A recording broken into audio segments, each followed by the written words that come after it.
सभी विद्यार्थियों का हार्दिक अभिनंदन है आपके अपने यूट्यूब चैनल स्टडी अड्डा में। तो आज की क्लास में मैं आप लोगों को कक्षा 9 का अध्याय जो 5 है आधुनिक विश्व में चरवाहे, तो इसके बारे में बहुविकल्पी क्वेश्चन बताने वाला हूं और कुछ महत्वपूर्ण घटनाएं बताएंगे, महत्वपूर्ण शब्दावली बताएंगे। पूरे चैप्टर का निचोड़ ऐसा कहें तो मैं आप लोगों को बताने वाला हूं, तो वीडियो को पूरा अंत तक अवश्य देखें। तो सबसे पहले बात कर लेते हैं हम महत्वपूर्ण घटनाओं और तिथियों की।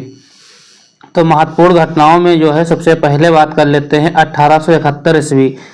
तो 1871 ईस्वी में अंग्रेजी शासक चरवाहों पर संदेह करते थे और इसलिए 1871 ईस्वी में विदेशी सरकार ने चरवाहों के विरुद्ध एक अपराधी जनजात अधिनियम पारित किया। इसके अनुसार उन्हें अपराधी समुदाय की श्रेणी में रखा गया। नेक्स्ट है 1850 यानी कि 1850 से 1880। तो इन वर्षों में टैक्स वसूली का काम व्यवस्थित तरीके से बोली लगाकर ठेकेदारों को सौंपा गया था। 1880 की बात कर लेते हैं। सरकार ने इस वर्ष से अपने कर्मचारियों के माध्यम से सीधे चरवाहों से कर वसूल करना प्रारंभ कर दिया था। प्रत्येक चरवाहे को एक पास यानी कि जारी कर दिया गया था, एक पास जारी किया गया था प्रत्येक चरवाहे को। नेक्स्ट है 1885 ईस्वी। तो ब्रिटिश कीनिया व जर्मन तंगानिका यानी कि वर्तमान में जो तंजानिया है उसका पहला नाम था तंगानिका के मध्य एक अंतर्राष्ट्रीय सीमा खींचकर मसाई लैंड के 2 समान टुकड़े कर दिए गए।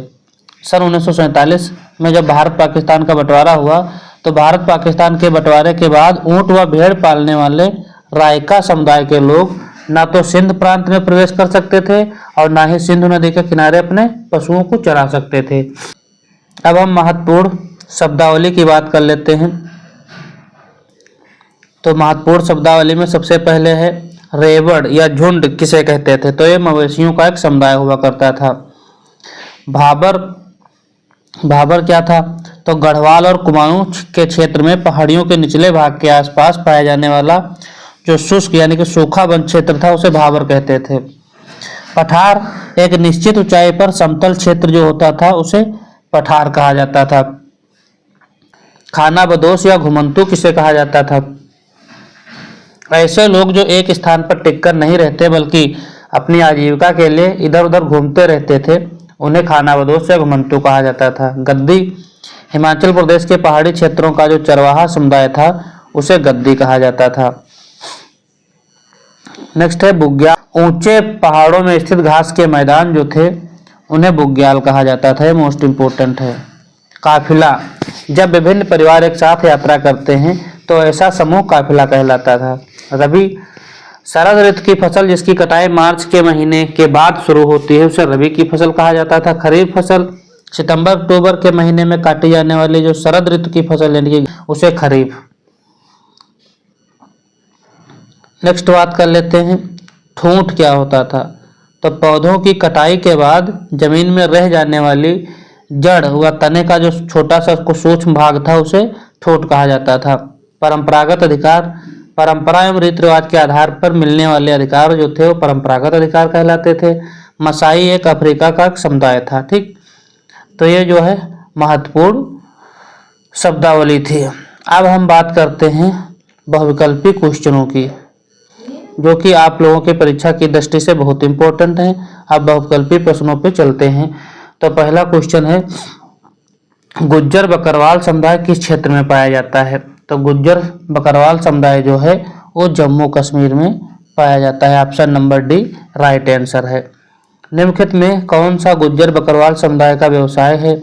अब व्यवसाय कौन सा है? भेड़ बकरी पालन या घोड़े खच्चर पालन, गाय भैंस पालन या फिर ये सभी? तो इनका जो समुदाय गुज्जर बकरवाल समुदाय था तो इनका जो मुख्य व्यवसाय था वो गाय भैंस पालन था। Option number C is the right answer. Next question है गढ़वाल और कुमाऊं के गुज्जर पशुपालक गर्मियों में शुष्क वन क्षेत्र में आ जाते हैं। इन वनों को क्या कहते हैं? तो इन वनों को बुग्याल कहते हैं या बांगर कहते हैं, खादर कहते हैं, भाबर कहते हैं। तो क्वेश्चन नंबर जो 3 है इसका जो सही आंसर है वो भाबर है। उच्च पर्वतों पर स्थित विशाल चारागाह क्या कहलाते हैं? बुग्याल कहलाते हैं या तराई कहलाते हैं या भोटिया कहलाते हैं या भाबर कहलाते हैं? तो जो उच्च पर्वतों पर स्थित विशाल चारागाह हैं तो उन्हें कहा जाता है बुग्याल। क्या कहा जाता है? बुग्याल कहा जाता है। गद्दी चरवाहा समुदाय किस राज्य से संबंधित है? तो भी हमने बताया था गद्दी समुदाय जो है वो हिमाचल प्रदेश से संबंधित है। नेक्स्ट क्वेश्चन नंबर 6 पे चलते हैं। महाराष्ट्र की मुख्य चरवाहा जाति क्या थी? तो महाराष्ट्र की जो मुख्य चरवाहा जाति थी उसे धंगर कहा जाता था। निम्नलिखित में से कौन सा कथन महाराष्ट्र के धंगर समुदाय के बारे में गलत है? कुछ धंगर कंबल और चादर बनाते थे, बात सही है। कुछ भैंस पालन करते थे, भी बात सही है। अधिकतर धंगर मवेशी चराते थे, बात ये भी सही है। वे गेहूं तथा चावल की खेती करते थे, ये बात गलत है। जो ऑप्शन नंबर डी है ये गलत है। फिर है मानसून ऋतु में महाराष्ट्र के धंगर कहाँ अपना डेरा डालते थे? दक्कन के पठार में या छोटा नागपुर के पठार में, मध्यवर्ती पठार में, तिब्बत के पठार में? तो 8 नंबर का जो सही आंसर है मध्यवर्ती पठार में। महाराष्ट्र के मध्यवर्ती पठार की क्या विशेषता है? कम उपजाऊ भूमि या कांटेदार वनस्पति, न्यून वर्षा या ये सभी? तो ये सभी विशेषताएं हैं। रायका समुदाय का संबंध भारत के किस राज्य से है? क्वेश्चन नंबर 10 मोस्ट इंपोर्टेंट है। रायका समुदाय जो है राजस्थान से संबंधित है। नेक्स्ट क्वेश्चन पे चलते हैं। सन 1947 के विभाजन का प्रभाव किस चरवाहा समुदाय पर अधिक पड़ा? तो यह रायका समुदाय पे अधिक पड़ा। औपनिवेशिक सरकार ने अपराधी जनजाति अधिनियम कब पारित किया? तो अपराधी जनजाति अधिनियम पारित हुआ था 1871 में। कब पारित हुआ? 1871 में। इसको नोट कर लीजिए, इंपॉर्टेंट है। 13 नंबर क्वेश्चन। अफ्रीका में लगभग कितनी आबादी अपने जीवन यापन के किसी न किसी प्रकार से चरावाही गतिविधियों पर आश्रित है? तो 2.25 करोड़ जो जनसंख्या वो चरवाही गतिविधियों पर आश्रित है। मसाई समुदाय मुख्यतः किस क्षेत्र से संबंधित है? तो मसाई क्षेत्र जो है पूर्वी अफ्रीका से संबंधित है। यूरोपीय साम्राज्यवादी शक्तियों ने अफ्रीका को विभिन्न उपनिवेशों में कब बांटा? तो 1885 ईस्वी में। यूरोपीय साम्राज्यवादी शक्तियों ने जब अफ्रीका को विभिन्न उपनिवेशों में विभाजित किया तो मसाई समुदाय से उनके चरागाहों का कितना प्रतिशत क्षेत्र छीन लिया गया था? तो क्वेश्चन नंबर 16 का बी 60%। नेक्स्ट है मसाई मारा राष्ट्रीय पार्क कहाँ स्थित है? तो मसाई मारा राष्ट्रीय पार्क जो है वो केन्या में स्थित है। सेरेंगेटी राष्ट्रीय पार्क कहाँ स्थित है? तो सेरेंगेटी राष्ट्रीय पार्क जो है तंजानिया में स्थित है। बहुत इंपॉर्टेंट क्वेश्चन है ये। धनगर चलवासियों को कोंकण के किसान क्या अनाज देते थे? तो उसे देते थे चावल। मारू रायका की बस्ती को किस नाम से जाना जाता है? तो इसको जाना जाता है ढंची के नाम से।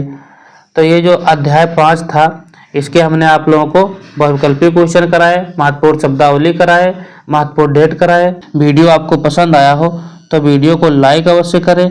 चैनल पर नए हो तो चैनल को सब्सक्राइब कर लें और अपने सभी दोस्तों को वीडियो को शेयर अवश्य कर दें। धन्यवाद।